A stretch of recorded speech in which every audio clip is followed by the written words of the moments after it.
दोस्तों, जैसे कि आप जानते हैं कि हमारा ये ब्रह्मांड अनंत तक फैला हुआ है और इस ब्रह्मांड में अनगिनत तारे मौजूद हैं जो हमारी पृथ्वी से बहुत बड़ी और हमसे लाखों प्रकाश वर्ष दूर है। तारों के बारे में बात करते हुए एक प्रसिद्ध कहावत है कि इस ब्रह्मांड में इतने तारे हैं जितने रेत के दाने पृथ्वी में भी नहीं है। वाकई में ये आंकड़ा चौंका देने वाला है जिसका आकलन कभी नहीं किया जा सकता। दोस्तों, आज की इस वीडियो में जानेंगे कि तारों का जन्म कैसे होता है, उनकी मृत्यु कैसे होती है और उनके मृत्यु के बाद क्या होता है। तो दोस्तों, वीडियो को अंत तक जरूर देखना क्योंकि ये वीडियो नॉलेज के साथ साथ इंटरेस्टिंग भी होने वाला है। दोस्तों, तारों का जन्म कैसे होता है ये जानने से पहले हमें नेबुला के बारे में जानना होगा। नेबुला अंतरिक्ष में धूल एवं गैसों का एक बादल होता है जिनमें मुख्यतः हाइड्रोजन एवं हीलियम गैस मौजूद होती है। ये नेबुला कई अलग अलग रंगों में देखा जा सकता है। वैज्ञानिकों के अनुसार नेबुला दो प्रकार से बनते हैं। पहले प्रकार का नेबुला हमारे ब्रह्मांड के उत्पत्ति के बाद बना था, जो कि ब्रह्मांड में किसी जगह पर गुरुत्वाकर्षण के कारण छोटे छोटे धूल के कण आपस में इकट्ठा होने से बनता है। और दूसरे प्रकार का नेबुला तब बनता है जब कोई विशाल तारा अपने जीवन के अंत में विस्फोट हो जाता है। इस विस्फोट को सुपरनोवा कहते हैं। दोस्तों, नेबुला के बारे में तो बहुत कुछ जान चुके हैं। अब जानते हैं कि तारों का जन्म कैसे होता है। जब नेबुला के बीच के गैसीय एवं धूल के कण आपस में अपने ही गुरुत्वाकर्षण बल यानी ग्रेविटेशनल फोर्स के चलते एक बहुत बड़ा गैसीय गोला बना लेते हैं और जैसे जैसे तापमान और दबाव बढ़ते जाता है वैसे वैसे गैसीय गोला घूमने लगता है। तारों के जन्म की इस पहली अवस्था को प्रोटो स्टार कहते हैं। जैसे जैसे प्रोटो स्टार बड़ा होने लगता है इस पर ग्रेविटेशनल फोर्स भी बढ़ने लगता है। ये ग्रेविटेशनल फोर्स प्रोटो स्टार को सिकुड़ना चाहता है, अर्थात प्रोटो स्टार को छोटा करना चाहता है और धीरे धीरे प्रोटो स्टार की डेंसिटी बढ़ने लगती है और इसी की वजह से इनका प्रेशर अधिक बढ़ने लगता है। प्रेशर बढ़ने के साथ साथ इनका टेम्परेचर भी बढ़ने लगता है और जब तक कि इसका टेम्परेचर 10 मिलियन केल्विन तक नहीं पहुंच जाता तब तक ये तारा नहीं बन सकता, क्योंकि किसी तारे को प्रॉपर बनने के लिए उसका टेम्परेचर 10 मिलियन केल्विन होना बहुत ज़रूरी होता है। अगर ऐसा नहीं होता है तो प्रोटो स्टार में ना बदलकर ब्राउन डार्क में बदल जाता है और अगर प्रोटो स्टार का तापमान 10 मिलियन केल्विन हो जाता है तो इसके अंदर न्यूक्लियर फ्यूजन की प्रक्रिया शुरू हो जाता है।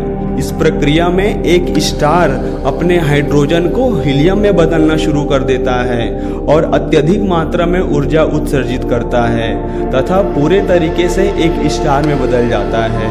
ये तारे कई अलग अलग रंगों में पाए जाते हैं, जैसे लाल, पीले, सफ़ेद व नीले रंग के होते हैं। लेकिन तारों का रंग उसके तापमान यानी टेम्परेचर पर निर्भर करता है। कम तापमान वाले तारों का रंग लाल तथा ज़्यादा तापमान वाले तारों का रंग पीला व सफ़ेद और बहुत ज़्यादा तापमान वाले तारों का रंग नीला होता है। इस ब्रह्मांड में नीले रंग के तारे अधिक मात्रा में मौजूद हैं। हमारे सबसे नज़दीक का तारा सूर्य है जो पीले रंग का है। तो दोस्तों, अब तक तो हम जान चुके हैं कि तारों का जन्म और उनके रंग कैसे होते हैं। अब जानेंगे कि तारों की मृत्यु यानी अंत कैसे होता है। दोस्तों, तारे पर दो फोर्स कार्य करता है। एक न्यूक्लियर फ्यूजन फोर्स जो ऊर्जा पैदा करता है तथा दूसरा उस पर कार्य करने वाला ग्रेविटेशनल फोर्स। ये दोनों फोर्स एक दूसरे के अपोजिट कार्य करते हैं। जहां ग्रेविटेशनल फोर्स तारे को सिकुड़ना चाहता है और न्यूक्लियर फ्यूजन उसे विस्तार देना चाहता है।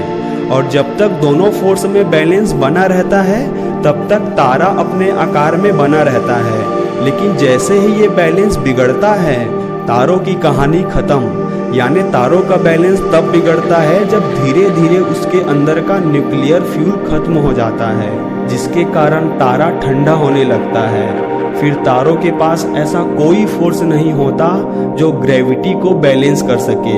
यानी तारे के अंदर न्यूक्लियर फ्यूजन की प्रक्रिया बंद हो जाता है, जिसके कारण तारा रेड जाइंट में बदल जाता है। कोई भी तारा रेड जाइंट में तब बदलता है जब उनका मास हमारे सूर्य के मास से कम या बराबर होता है। अंत में ये रेड जाइंट ग्रेविटी की वजह से सिकुड़ना प्रारंभ कर देता है और उसके बाद तारा अपने आधे मास को प्लैनेटरी नेबुला के रूप में छोड़ देता है, जिसके बाद तारे का व्हाइट कलर का एक छोटा सा कोर बचता है जिसे व्हाइट डार्फ स्टार भी कहते हैं। और जब व्हाइट डार्फ ठंडा हो जाता है तब ये ब्लैक डार्फ में बदल जाता है। यदि किसी तारे का मास हमारे सूर्य के मास से अधिक होता है तो वह तारा रेड सुपर जाइंट में बदल जाता है और अंत में एक बड़े विस्फोट के साथ तारा फट जाता है। इस विशाल तारे के फटने को ही सुपरनोवा कहते हैं। इसकी चमक इतनी ज्यादा होती है कि ये कुछ समय के लिए अपने आगे पूरे आकाशगंगा को भी धुंधला कर देता है, लेकिन फिर धीरे धीरे खुद धुंधला हो जाता है। इस विस्फोट में अत्यधिक ऊर्जा उत्सर्जित होता है। सूर्य जितनी ऊर्जा अपने पूरे जीवन काल में उत्सर्जित करता है उससे लगभग 100 गुना ऊर्जा सुपरनोवा के समय उत्सर्जित होता है। और जिन तारों का केंद्र हल्का होता है वो सुपरनोवा के पश्चात न्यूट्रॉन तारे में बदल जाते हैं, तथा जिन तारों का केंद्र भारी होता है वो सुपरनोवा के पश्चात ब्लैक होल में बदल जाता है और तारों का अंत हो जाता है। तो दोस्तों, आप जान गए होंगे कि तारों का जन्म एवं मृत्यु कैसे होता है। अगर वीडियो अच्छा लगा हो तो वीडियो को लाइक करके चैनल को सब्सक्राइब जरूर कर लेना। मिलते हैं दोस्तों नेक्स्ट वीडियो पर। जय हिंद।